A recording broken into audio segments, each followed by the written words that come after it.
Muy buenos días, amados hermanos, que el Señor les continúe bendiciendo grande y poderosamente. Una vez más, les habla su hermano y amigo David Guerrero. Y en esta oportunidad quiero compartir con ustedes la historia de Moisés, un hombre que desde antes de nacer ya conoció el peligro, un hombre que antes de nacer ya habían lanzado un edicto de muerte para los niños, un hombre donde el enemigo mostró persecución aún sin haber nacido, pero el poder de Dios lo guardó, así como también el poder de Dios, amado hermano, amado amigo, guarda de ti y guarda de mí. Inicio esta historia en el libro de Éxodo capítulo 1, versículo número 15 en adelante. Dice así la palabra de Dios en el nombre del Padre, del Hijo y bajo la unción de su Santo Espíritu. Y habló el rey de Egipto a las parteras de las hebreas, una de las cuales se llamaba Cifra y la otra Fua, y les dijo: cuando asistáis a las hebreas en sus partos y veáis el censo, si es hijo, matadlo, y si es hija, entonces viva. Pero las parteras temieron a Dios y no hicieron como les mandó el rey de Egipto, sino que preservaron la vida a los niños. Ya en el versículo número 22 leemos: entonces Faraón mandó a todo su pueblo diciendo: echad al río a todo hijo que nazca, y a toda hija preservad la vida. Cosa tan tremenda la que sufrió Moisés aún antes de nacer.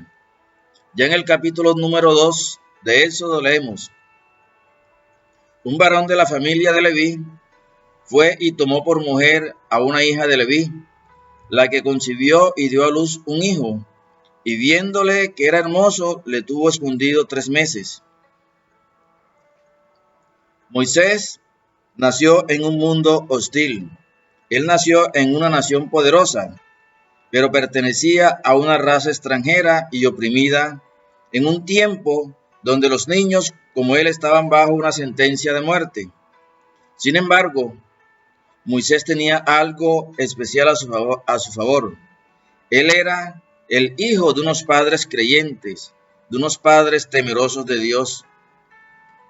En él Dios tenía un propósito, como también lo tiene contigo y lo tiene conmigo, amado amigo. Este propósito nadie lo puede impedir, ni el gobierno, ni las autoridades, ni la sociedad, porque es un propósito divino. Solo debemos creer en Dios.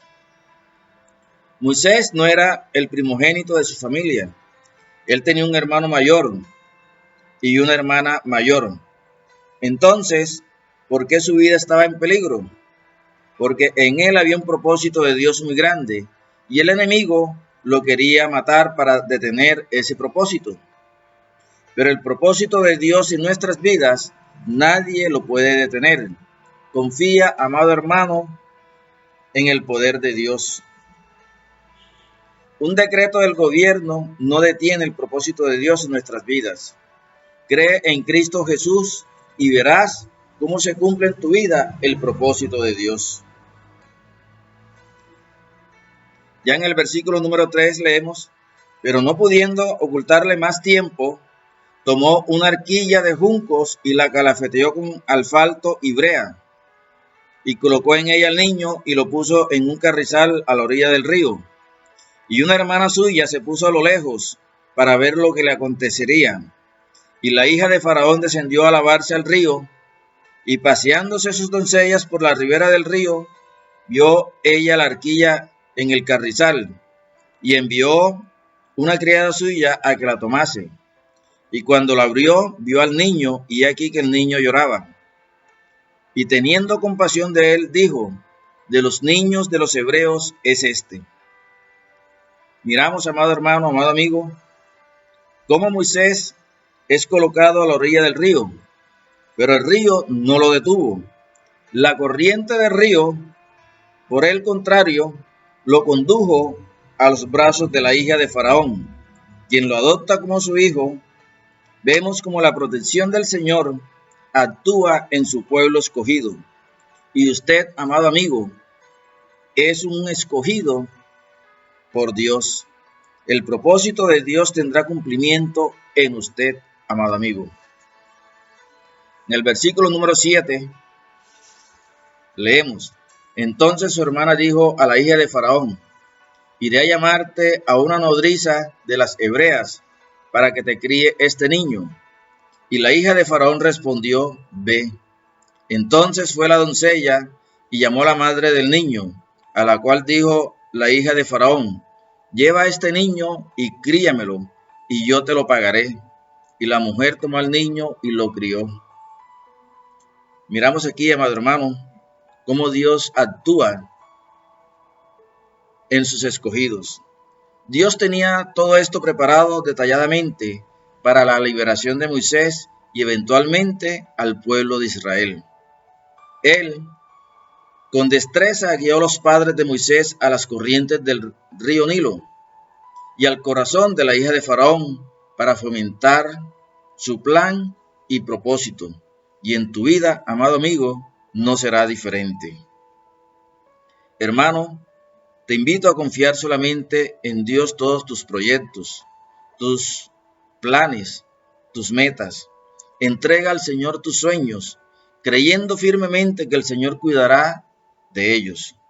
Vemos cómo Dios toma el control de la vida de Moisés, lo regresa a los brazos de su madre para que lo críe con las costumbres hebreas y con el temor de Dios en su corazón. El Señor siempre toma el control de los suyos, endereza nuestros caminos para llevarnos al cumplimiento de sus propósitos. En el versículo 10 leemos: y cuando el niño creció, ella lo trajo a la hija de Faraón, la cual lo prohijó y le puso por nombre Moisés, diciendo: porque de las aguas lo saqué. Ya aquí, Moisés tiene sus raíces bien profundas en el temor a Dios en su corazón. Moisés más tarde mata a un egipcio que estaba golpeando a un hebreo, y este hecho hace que él huya de delante de Faraón y habitó en la tierra de Madián. En esta tierra, Moisés toma por mujer a Séfora. En este punto, Moisés estaba justo donde Dios lo quería. En este lugar, Dios lo entrenó, lo moldeó para su futuro llamamiento. Amado hermano, las circunstancias que tú estás viviendo hoy hacen parte del plan de Dios para hacer de ti el hombre que Él desea que tú quieres para el cumplimiento de sus propósitos. Lo que vives hoy es el estadio que Dios necesita para moldear tu vida. Ciertamente, él fue criado con la ciencia y aprendizaje de Egipto. En Hechos 7, versículo 22 dice: y fue enseñado Moisés en toda la sabiduría de los egipcios, y era poderoso en sus palabras y obra. Egipto tenía una de las sociedades académicas y científicas más destacadas entre las culturas antiguas.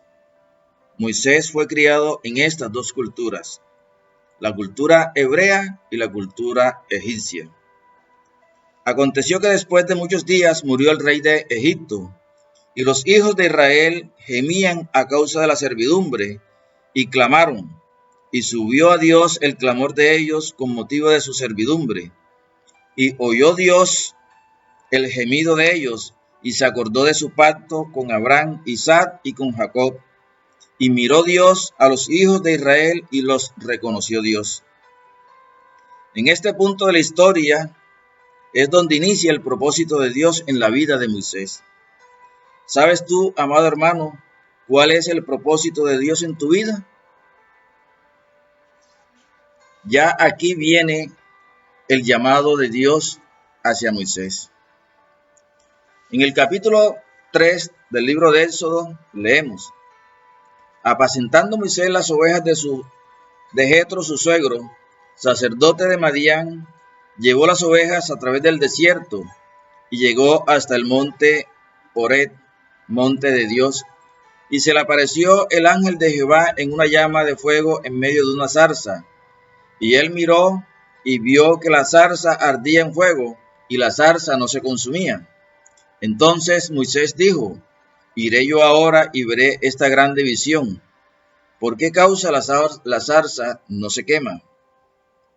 Viendo Jehová que él iba a ver, lo llamó Dios de en medio de la zarza y dijo: Moisés, Moisés. Y él respondió: heme aquí. En el versículo número 10 continúa la palabra de Dios diciendo: Ven por tanto ahora y te enviaré a Faraón, para que saques de Egipto a mi pueblo, los hijos de Israel. Entonces Moisés respondió a Dios: ¿Quién soy yo para que vaya a Faraón y saque de Egipto a los hijos de Israel? Y él respondió: Ve, porque yo estaré contigo. Y esto te será por señal de que yo te he enviado. Cuando hayas sacado de Egipto al pueblo, serviréis a Dios sobre este monte. Aquí vemos una grande promesa de Dios: ve, porque yo estoy contigo. Vemos como el Señor le revela a Moisés su propósito de liberar a su pueblo, pero también la promesa de que el Señor estaría con él en medio de este propósito. El Señor le dice a Moisés que no será cosa fácil, pero con su poder lo lograría. El Señor permite que la batalla sea fuerte para así mostrarnos su gloria. En el versículo 20 leemos: Pero yo extenderé mi mano y heriré a Egipto con todas mis maravillas que haré en él, y entonces os dejará ir. Y yo daré a este pueblo gracia en los ojos de los egipcios, para que cuando salgáis no vayáis con las manos vacías, sino que pedirá cada mujer a su vecina y a su huéspeda alhajas de plata, alhajas de oro y vestidos, los cuales pondréis sobre vuestros hijos y vuestras hijas, y despojaréis a Egipto. Así, amado hermano, Moisés inicia esta misión de liberar a su pueblo. Dios lo llama y le explica su propósito.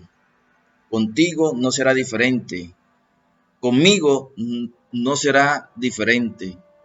Dios nos revela el propósito que Él tiene para con la vida nuestra.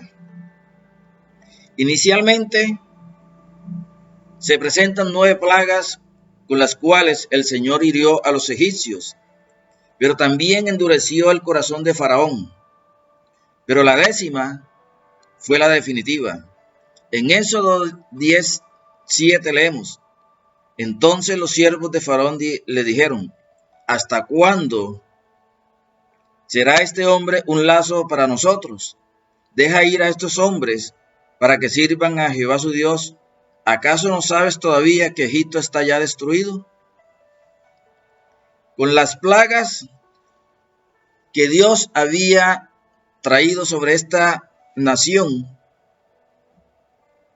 ya la nación estaba devastada, pero el corazón de Faraón seguía endurecido.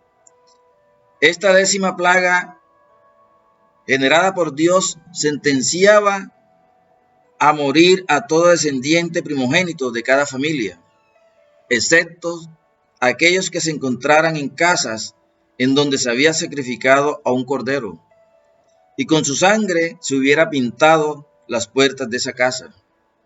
La pérdida del faraón sería, si él no acataba esta advertencia, la muerte de su hijo y heredero al trono. Y cada hogar en Egipto, perdería a su hijo primogénito, si allí no se seguían las instrucciones del sacrificio del cordero. Así que Egipto enfrentaba una catástrofe nacional, la muerte del primogénito de cada familia. Pero en aquellos hogares en donde un cordero había sido sacrificado y utilizado su sangre para poner una señal en las puertas, la promesa era que todos estarían a salvo. La muerte pasaría de largo por esa casa, así que ese día fue llamado Pascua. Así el Señor guardó la vida de los primogénitos de su pueblo. De esta manera, los israelitas consiguen su libertad pero no se fueron con las manos vacías. Sus años de servidumbre fueron recompensados, ya que ellos despojaron del oro, la plata y de todas las joyas preciosas a los egipcios, como Dios lo había dicho. Faraón deja ir a los israelitas, pero tiempo después los persigue y los encuentra junto al mar. En Éxodo 14, los versículos 8 y 9 leemos: y endureció Jehová el corazón de Faraón, rey de Egipto, y él siguió a los hijos de Israel, pero los hijos de Israel habían salido con mano poderosa. Siguiéndolos, pues, los egipcios, con toda caballería y carros de Faraón, su gente de a caballo y todo su ejército, los alcanzaron acampados junto al mar, al lado de Pairot, delante de Baal-Zephón. Aquí el Señor se glorifica sobre los egipcios con poder y gloria, como se lo había prometido a Moisés. El mar se abre y el pueblo de Israel pasa sin sufrir pérdida de vida alguna. Pero los egipcios, queriendo seguirlos, ellos perecieron en su totalidad. No quedó ni un solo egipcio con vida. Todos perecieron en el mar. Sí, amado hermano, amado amigo, los enemigos que intentan detener el propósito de Dios en tu vida ya están vencidos en el nombre de Cristo Jesús. Todo aquel que se levante para detener el propósito de Dios en tu vida se encontrará con el brazo poderoso de nuestro Señor Jesucristo. Amado amigo, amado hermano, a Moisés no lo detuvo una orden de Faraón a las parteras. A Moisés no lo detuvo un edicto de muerte. A Moisés no lo detuvo el río Nilo. A Moisés no lo detuvo el mar. Él alcanzó el propósito de Dios en su vida: liberar al pueblo de Israel. Si usted, amado hermano, amado amigo, confía en el Señor, usted verá el propósito de Dios cumplido en su vida. Que la gracia del Señor Jesucristo, el amor de Dios y la comunión del Espíritu Santo sea con todos vosotros. En el nombre poderoso de Cristo Jesús. Amén y amén.